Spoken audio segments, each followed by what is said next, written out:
Well, Nat, disturbing photos have appeared online of a group of neo-Nazis, can you believe it, celebrating adult Hitler's birthday. The group are pictured performing the Nazi salute around a portrait of Hitler. The event took place at a Bavarian beer hall in Melbourne. When staff realised what was happening, they called the police. I'm joined by the Anti-Defamation Commission Chairman, Dr. Dvir Abramovich. Good morning to you. When you saw these images, what was your initial reaction? Good morning, Michael. Well, it's clear that Nazism didn't die in the bunker with Hitler in 1945. White supremacism, anti-Semitism are not history. They're news and they're alive and well here in Victoria. And the fact that we have these hardcore bigots, these homegrown extremists, who would love nothing more than putting people like myself in a gas chamber and fantasize about an Australian Hitler.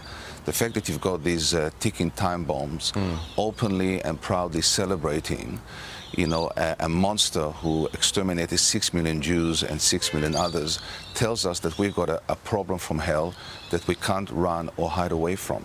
They took his portrait, they took a swastika cake to a restaurant in the open, made a booking, no care in the world.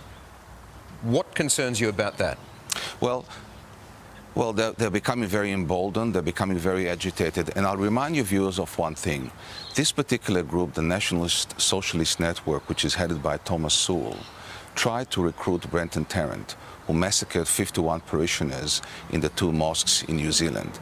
Michael, we don't need a Christchurch in Melbourne or in Sydney or in Brisbane or in Adelaide to take this evolving security threat seriously. The worst thing that we can do is to underplay the threat that these hateful individuals pose. Dvir, what concerns me here initially is that, as we're reading it, police can't even take action over that gathering. There doesn't seem to be a criminal charge in there.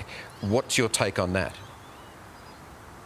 Well, this is the problem that we have, and I've argued for years that white supremacist neo-Nazi organizations, as they've done in other countries, need to be designated as a terrorist organization. These particular movements are inspired by people like Brenton Tarrant, by people like Robert Bowers, who massacred 9 Jews in the Pittsburgh Tree of Life synagogue, Anders Breivik, who murdered 77 people in Norway. They're inspired, and we only need one individual listening to the incitement and to the hate that they're peddling to think that it's time to take action, that it's a cause worth dying for.